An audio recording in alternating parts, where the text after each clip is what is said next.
Good afternoon, everyone. I'm so excited to be here with you for our next workshop. This is going to be workshop number 11 in session 3, and I'm so excited to introduce Ruth Ayers, who will be talking to us today about the moves we make for enticing hard-to-reach writers. Ruth's a full-time writing coach for Wawasee School District in northern Indiana. She spends her days helping students find meaning in their stories and encouraging teachers to reflect and refine the art of teaching.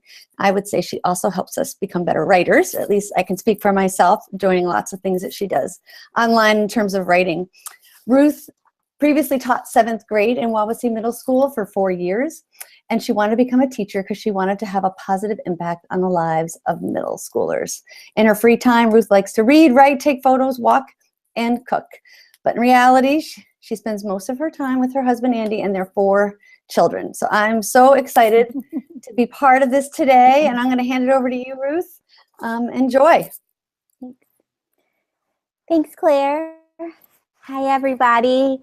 Good to bear. The Ed Club is a great group of people, and there's just so much grace. So I just really appreciate Claire and everybody who's put this together. It's been a great day of learning. Like I just keep bouncing from session to session. So we're going to go ahead and get started. And let me see if I can share my screen here.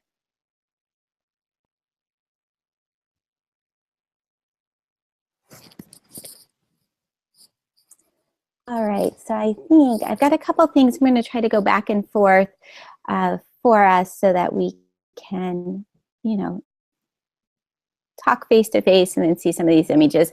So the first thing, we're talking about enticing hard-to-reach writers. And just in the, I created a new ebook just for this session. I think the Ed Club, they get everything that's good and education. So they're on my website, discoverplaybuild.com. You'll see a bright orange button for a brand new ebook. So to start off this topic, I'd like for us to start right in our classrooms. And I'd like for you to think a little bit about your students, your classroom, the last time you talked to them about writing, and just kind of classroom, take a look around. And what I'd like you to think about and to tweet, there's the hashtag, the Ed Collab Gathering in space, hashtag 11, is what do kids do or say when they don't want to write? So, and think about your classroom and what is it that kids do or say when they don't want to write. This is true for all ages. So whatever age you're with, just what are some of the things kids do or say when they don't want to write? So I always picture one of my first students, his name was Bo, and he came into my room in a black hoodie and he flipped his hoodie up, and when it was time to write, he went underneath his desk, hoodie even tighter, drew up his knees, and he just kind of sat there, and he didn't want to write. What about you? And tweet that, think that, get a picture of a kid in your mind, because I think it's really important that what we talk about, it lands front and center in your classroom. So I don't know what you put down. Something that I always think of, and teachers tell me a lot, is like there's no pencil. This one is rather disturbing. As a teacher, when I'm working in a writing workshop, and it's been like 30 minutes of writing time, and I come across a kid and they say, "Why aren't you writing?" And they say, "Well, I don't have a pencil." And it's a frustrating thing to think about. Sometimes kids sit and stare. Maybe you said that kids ask to go to the bathroom. Frankie Siberson once wrote an article for Choice Literacy about how when we do things hard, we look for ways to get out of them. And so she was talking about a new exercise class and how she was like looking to go to get a drink of water or go to the bathroom. Kids, they say to write or some version of this. Another thing that I see kids doing is they only draw. So they do a lot of writing words. Sometimes kids distract others. They say, I don't know how. I just don't know how. And there are a ton of behaviors that we see. There are a ton of things that kids say when they don't want to write. Before long, I think what happens is we stop seeing the stories inside of kids and we see only the negative behaviors. This is why we want an easy, like we want to fix it. We want kids writing. And the thing that I'm coming to realize is that there's not an easy to get kids to write. There's no easy answer to entice kids to write. But what I've been doing, and I've always been drawn to those kids who have a hard time writing. If I were to come into your classroom and you asked me to confer with a student, the student that you just imagined is the student that I would probably, on my own, be drawn to sit next to and have a conference with. And so I've been thinking about these kids, and I've been allowing some of my storylines to begin talking to each other. So I've been letting my role as a mom talk to my role as my storyline as a teacher and as a writer. I think that instead of asking, like, how can I get rid of these behaviors, I've started asking a different question. Super important that we know kids' stories. And what I've been asking myself is, what if I look at the hard student instead of tackle behaviors of not wanting to write? If it were an easy answer, we would have figured out the answer to it already. It's not easy. It's actually a pretty complex thing that we're trying to figure out. We're trying to figure out, how do we get kids? But it's not just about writing. We want kids to know their voices matter and that they have a story to tell that is important to share. I also want kids writing so that they know they can write their story in any direction they choose, so that the life they're living, they can become anything they want to be. I'd like for you to meet my people. So here are my kids, and currently we also have an exchange student named Marta from Norway who's living with us. Only Marta was originally from Eritrea, which is a tiny country in Africa. So these are the kids. These are that I live with. It's really quiet around here right now, and they're doing a good job. So let me introduce you as blonde boy, and we adopted Sam at birth. I cut the cord. I held him in the birthing room. When Sam was 2, we adopted our daughters, Hannah and Stephanie, from foster care. Stephanie is the one in the glasses. She's 13, and Hannah's on her back. She's 15. Them when they were 4 and 6 from foster care. And then in 2013, we adopted our son, Jordan. He's the boy in the orange shirt there. Jordan was nearly 8 years old when we adopted him, and he had been in foster care since before he was 1. I understand more than just like a textbook definition of what trauma is. Just a minute, you can't see my slide screen sharing. Let me see if I can show a picture.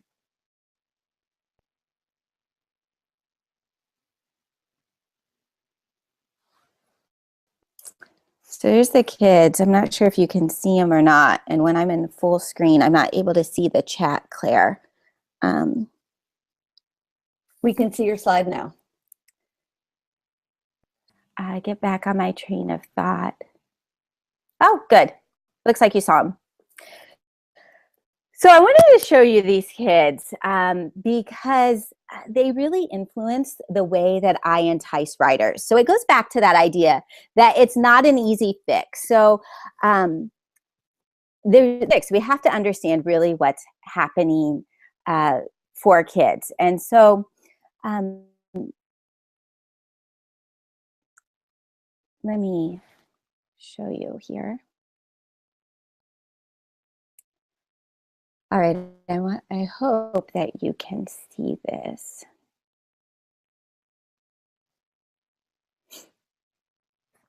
So kids who are nourished, they go out into the world and this is what they see. They see, it's bright, it's light, it's happy. People are happy, people are calm, people are friendly. This is how the world looks to kids when they're nourished, because this is what the world is. And your classroom, in the classroom, like it's a happy, friendly place. But the thing is when kids experience trauma, especially when they experience after year, they don't always see the world like this. Instead, they see the world and let me just make sure that you're able to see these slides. Like Claire, if you could let me know in the chat, because this is important.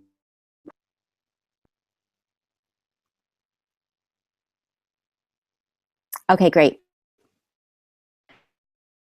Kids are coming from hard places, then they see the world like this. It's a stark difference. And it matters the way we see the world. It matters whether we see people as friendly or as we see them as scary. And the picture there on the right is how a lot of kids in our classrooms are seeing the world.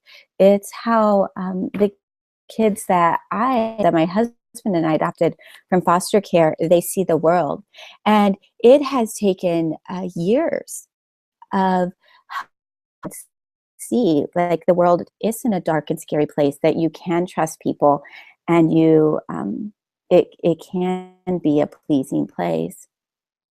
But what has happened in their brains is that it's changed. Now, a lot of us have probably seen this image before, like when we were in, this is Dr. Bruce Perry's research, and it's a cross-section of two brains, and they're both 3-year-old children. So the one on the left is a cross-section of a child who has been nourished their entire life.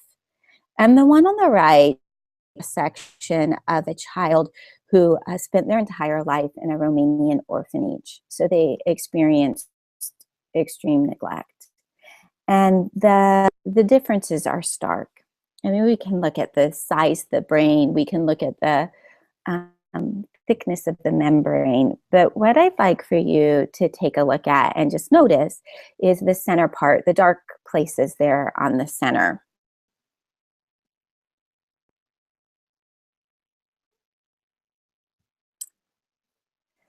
So that center, those dark centers, that's the amygdala.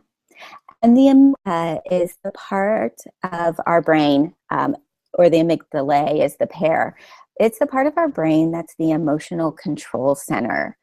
And it allows us to respond with emotions. But you saw how much bigger it was in the kid who experienced trauma. So there's a couple things to note, and this applies to those kids that we were just thinking of who don't want to write. First of all, the primary emotion that feel is fear. So they're feeling scared. It's back to that, the Bears picture, a dark. But also, you noticed how the amygdala was enlarged. And what happens to kids is they have these extreme reactions. We see it. We see kids, who we think they're just fine, and then suddenly they explode and they throw a chair and run out of the classroom. Or they to us and they become really withdrawn. It's because it's these responses to fear. So sometimes what's happening, if we remember, like we're asking kids to write, but we're asking kids who have had their brains altered by trauma, who don't trust, who are feeling scared, and who have really high, they're overly sensitive. these overly sensitive reactions. And that writing is a creative endeavor. So if you think about like the Maslow hierarchy of need, writing and creativity is at the very peak of it. But the base of it is feeling safe. And until kids feel safe in our classrooms, it's really hard to entice them. Now, um, I always, sometimes it's so odd being on one side of it. So I'm wondering, is there things that you're thinking about that you want me to talk more about before we go like to the good news of this? I've been spending a lot of time in some kindergarten classrooms. And what has really struck me is how there's so many more kids than what there were even 5 years ago with extreme responses. A lot more kids that we're facing that show up in our classrooms who I think that they have they just have some extreme responses. So it used to be one or two kids, but now there's 3, 4, 5, 6, 7 kids who are coming from hard places, and that's why it's not this simple solution to get them to write. Like there's not really a gimmick to get kids to write. What we have to do instead is understand what's happening inside their brains and inside their hearts. It was Avi who said, "If you want to teach me to write, first, you must love me." And it's not just about loving the idea of loving kids, but it's about loving really hard places. And I understand what it's like to love kids from really hard places. It's not easy. But let me show you the hope that there is. So trauma changes brains. More than a decade ago, our son Sam was born. So there he is. He was our first child, extremely generous to us, and she allowed us to be in the birthing room. I cut the cord, and they put Sam, birth mother held him just briefly for probably less than a minute, and then she put him in my arms. At that point, there were a lot of researchers who said that once, that experience, that trauma that Sam experienced of his birth mother, adoptive mother, would almost be too much for him to overcome, that there would always be that experience, that trauma that would drive the way that his brain would develop. And it used to be that we were told,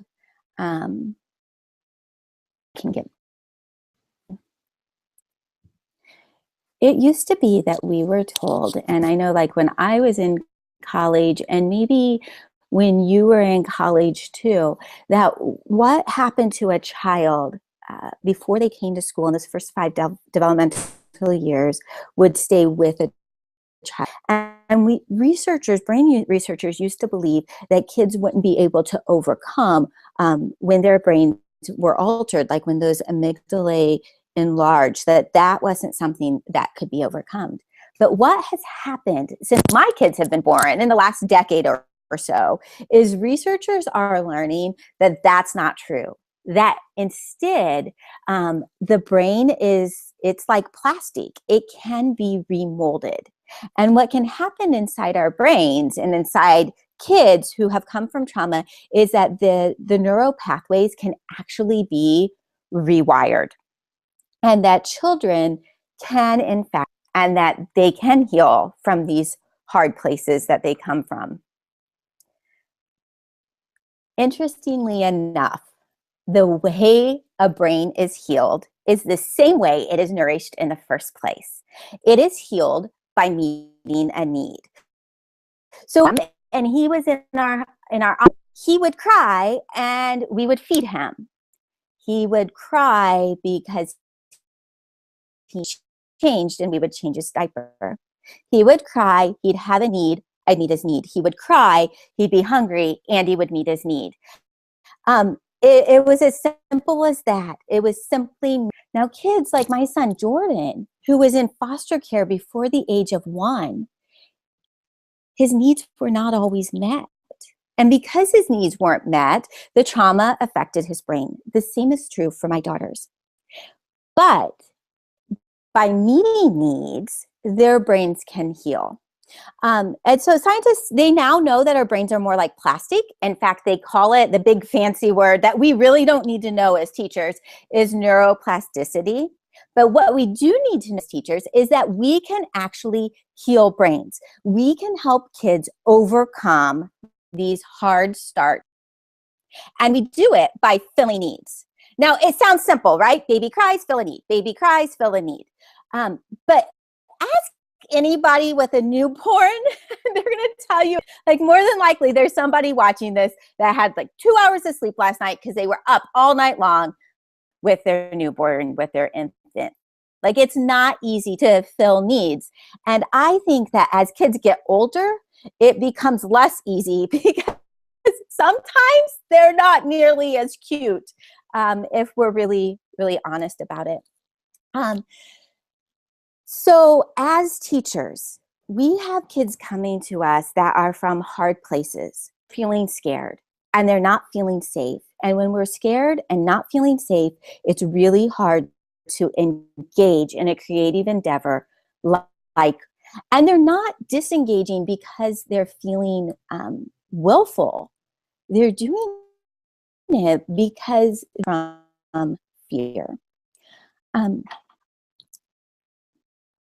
I'm going to show you this next part. So let me share with you.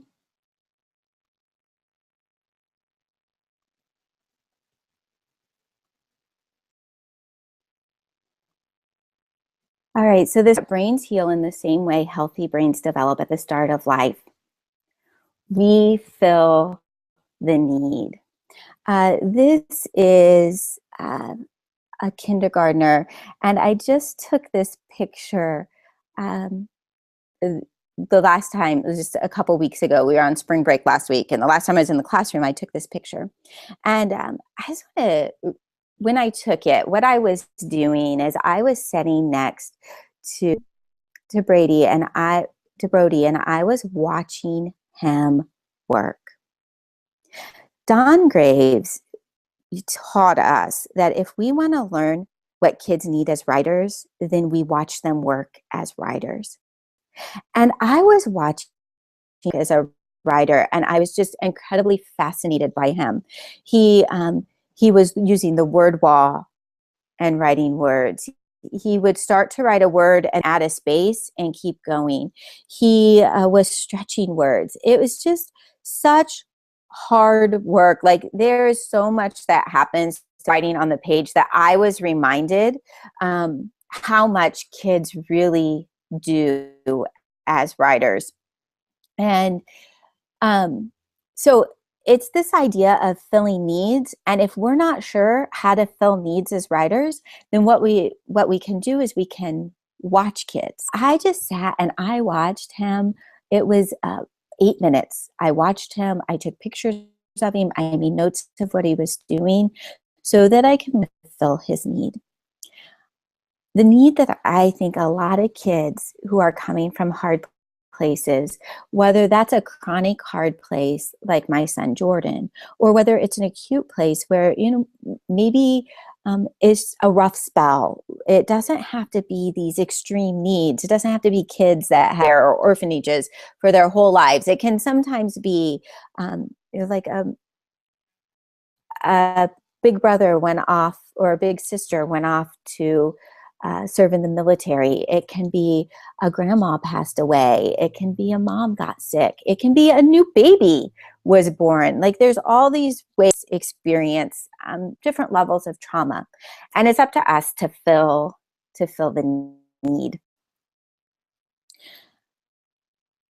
So we figure out how to fill the need for kids, and I just want to, because it's not simple, it's not easy, but it is somewhat simple. Like, we're asking, how do I fill these needs? So we have all these needs and all these behaviors up what the stories they have. And because of understanding this because I'm understanding that brains can heal, and that as a teacher, I have this important role to play in healing brains. I've decided to stop asking, "Where's your pencil?" Now, the reason why is this. If a child is nourished, and if a child is not feeling scared, when they sit down to write in writing workshop and they realize they don't have, then they ask for one. They ask a neighbor, they ask a teacher, they get up and they go get the pencils out of your pencil jar, whatever it is. If a child is well nourished, they're seeing the world with happy balloons, they go get a pencil. But when kids are coming from hard places, we can see them for 40 minutes. And when you ask them, "Why aren't you writing?" they say, "I don't have a pencil." I used to say, like, "Where's your pencil?" And they would kind of shrug sometimes if I was lucky.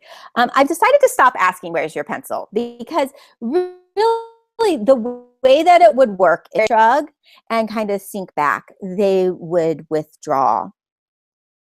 Sometimes I would ask, "Where's your pencil?" And no, "I don't have one. What's the problem with you?" I had a 7th grader one time run out of the room. It's like, "Where's your pencil?" He's perceiving me as angry. Um, Sometimes I ask, like, "Where's your pencil?" And a kid will just freeze. Like, they stare at me and they don't answer. They just listen. What these are responses to fear. So when I ask, "Where's your pencil?" And let me get this so that you can see it on your screen. So when I ask, "Where's your pencil?" asking a student who's from a hard place, sometimes they fight. It's a response to fear. They get argumentative, they get aggressive. They're like, "I don't know where my pencil is," or "I don't need a pencil. I don't want one anyway." We see these there, and you've probably seen it in your classroom too. Other times, kids, they might get really defiant. So, or they'll withdraw. That you can almost see them shrink back. They'll avoid it.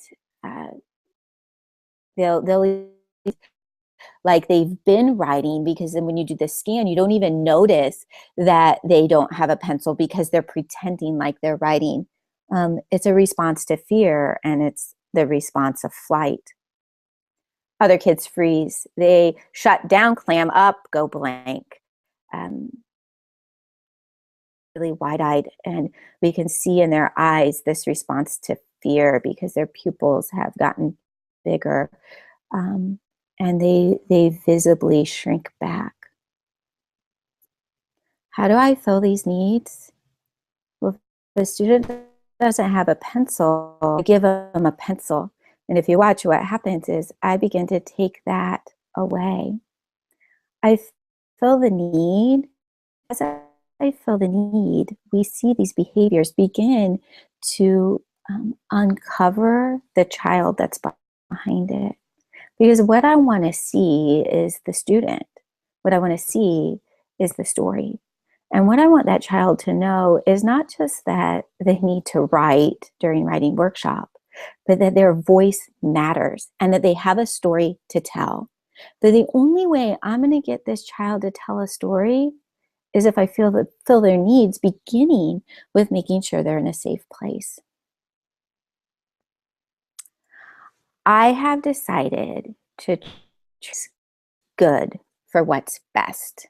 Let me explain what I mean by that.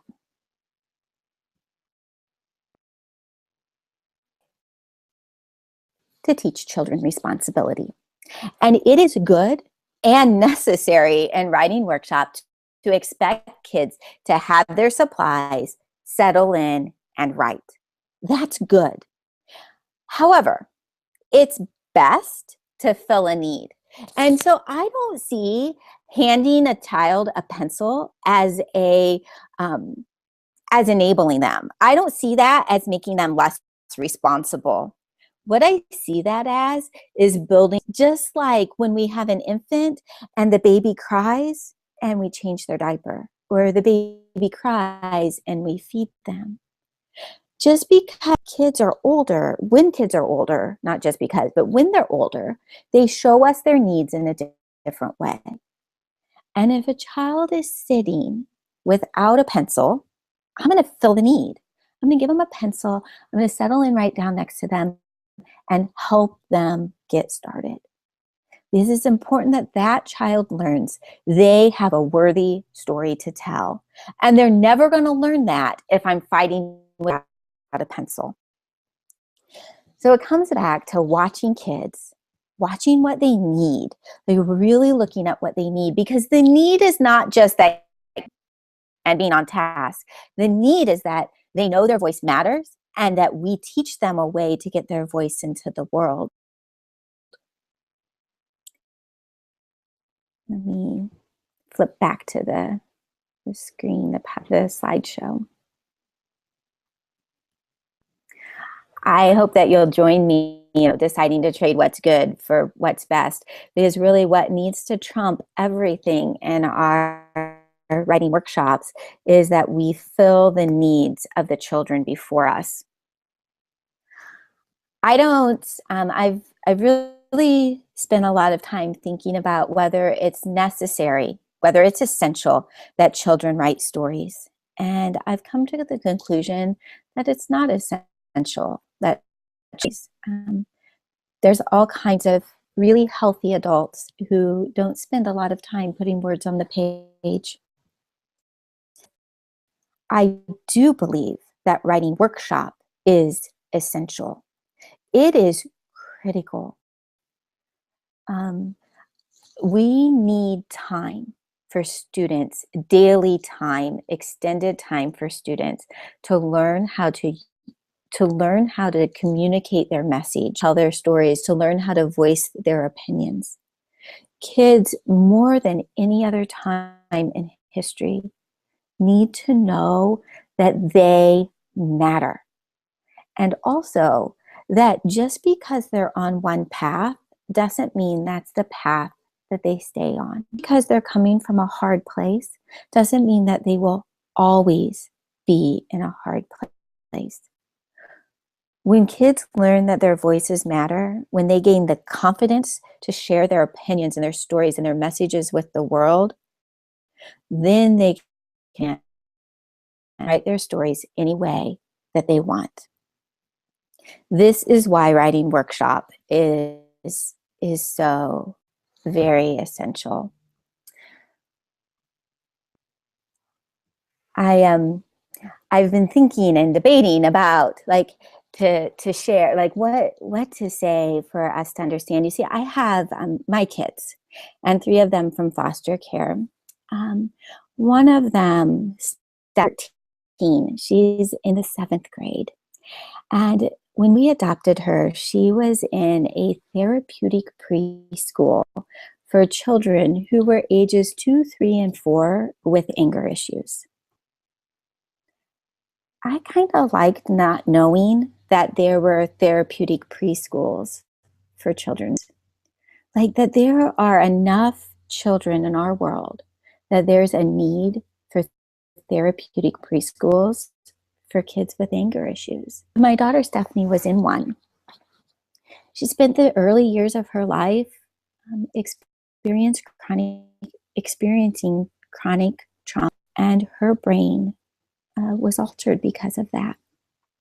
We adopted her in 2008, and from 2008 until last August, we continued to fill her needs. And there are teachers and community members, kinds of people invested in our daughter Stephanie. This school year, she's went to another school in order to learn from very skilled professionals how to rewire her brain. And what we've experienced in the last month is the truth. Our brains are plastic and our brains can be rewired. And our daughter has done that really hard work. as a teacher is that there's kids who continue to be in dark places, that don't know they can rewire their brain. That's why this work is so important that we can do during writing workshop, that we learn to fill the needs of kids, because when their needs are filled, then we begin to carve new neural pathways in children's brains, which is essential. The last couple years, trying to figure out how to communicate this idea that writing workshop is essential, and kids, we need to fill their needs. And what has come of it is I have a new book that's in production right now, due out in a few months, about enticing hard-to-reach writers. And the first part is all about what we've talked about here in the last few minutes, but the end of it is about 7 leaps of faith and 35 moves we can make to entice these hard-to-reach writers. So it's where, from understanding like what's happening in the brain and more of this theoretical side of things, to practical application in our classroom. And that's why I created the ebook that's there on my website, discoverplaybuild.com, for you to have time to get into all the nitty-gritty, like those practical things, because I think it's so important that we understand where kids are coming from. David Thoreau said this: we must walk consciously only partway toward our goal, and then leap in the dark to our success. Teaching writers is about taking leaps of faith. So we can understand and we can set in all these really and procedures, and they are necessary. We must have well-structured writing workshops. But at some point, we need to take a leap of faith. And that's what I'd like to share with you here. This list of 7. And again, you can get them on my website and have all that I wrote about. But I just would like to look down this list for a little bit. I think the first is essential and critical. And without it, none of the rest matter. So the first move we have to make, and then all the rest we can make in any order that we want. So the first one there is cultivate a celebration mindset. And what that means to me, let me flip so that we can see each other. So this cultivate a celebration mindset, what that means to me is it's that we are going to celebrate the small moves. My husband and I have been sharing a mantra about my daughter who's been walking a really hard path. And it's this: it is what it is. Like, it just simply is what it is. So if I have a student sitting before me and they mean 3 lines and then they scribble on the rest of their page, I have this mindset of it is what it is. And what can I celebrate? Like, that's the question. What can I celebrate in this? Well, I can celebrate that they wrote 3 lines. And you might aces in it and it doesn't make sense and I can barely read the writing. But you know what? They still wrote 3 lines. It's cultivating a celebration. As a book that I just wrote, it has a lot of stories of my own kids and the hard places they came. And it was great because I was going back and I was reflecting about the hard places, the hard walk that it is. It is not the needs of kids from hard places. But the bottom line is, unless we are able to celebrate and see growth, we are. Call my editor, Bill, and I would whine, and I would think that he's going to say to me, like, that's it, you're done. No longer are we going to do this book. And instead he would say, keep going. And one time he said to me, Ruth, I really like the way you write about your family. Keep going. These things matter to the heart of a writer. And until we cultivate a celebration mindset, until we invest in kids and build their confidence, then it doesn't really matter the other leaps of faith. But they are there. I'm going to go ahead and put them back up, and then take a few minutes, questions or things that you want me to speak to. We can do that. Uh-oh, I think I hit the wrong button.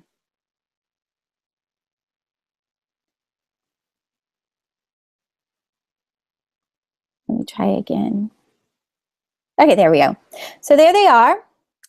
And again, you can grab these off my website, discoverplaybuild.com. It's the 7 leaps, but then within each leap, there's also moves we can make. So like the cultivate 'em celebration mindset is what kids are almost doing. And when we can find things that kids are almost doing, then we can help them do it. I just want to say thank you so much for joining me today, for listening. We have a few minutes left, so if there's questions, I know that Claire is watching the Twitter feed. Oh, there she is. So if you have questions or things that you want me to speak to, otherwise, I just want to say thanks so much for joining me, and thank you to the Ed Collab for hosting me. Hi, Ruth. It was so great to get to listen in today with you. I learned so much by listening in and hearing everything. The Twitter feed was all over. People were loving what you were hearing, and I think you feel the need for all of us today during your session. Some big takeaways that I sort of was reading on Twitter is the idea to watch, and not just to watch for what we want to see, but to truly watch and get to know the learners sitting in front of us for their whole being, not just what's in front of them. I think all of us on Monday are going to go into a classroom and we're going to watch for those pencils and we're going to be giving them out and knowing that we're filling a need because you gave us all the power to know, and not just here, but actually medically, scientifically showed us that we can heal brains, and we have the power to do that by watching kids and making them feel safe and letting them know that their voice matters and their story matters. So I feel so hopeful at the end of this session, and I think it gave us all a lot of things to keep in our minds, I think in our work, but also even in our day-to-day lives. I think it's a really important book and a really important message, so we can't wait to read it. So thank you for being with us today. Up next on our sessions is to show you what's coming up next. If we can hopefully see. In session 4 at 2 o'clock, you have a little bit of a break. But then in session 4, you can join Alex, Jason, and Shanita for session 13. They're going to be talking about trust the experts, what our students have to teach us about authenticity, audience, purpose, and voice. Session 14 with Brian and Karen, transforming literacy teaching in the era of higher standards. Session 15 with Rita and John, family engagement, want readers, engage the community. And also Chris Lehman will have a session going at that time as well. So thanks everyone for joining us in this session, and we look forward to seeing you at 2 o'clock. Thanks, Ruth.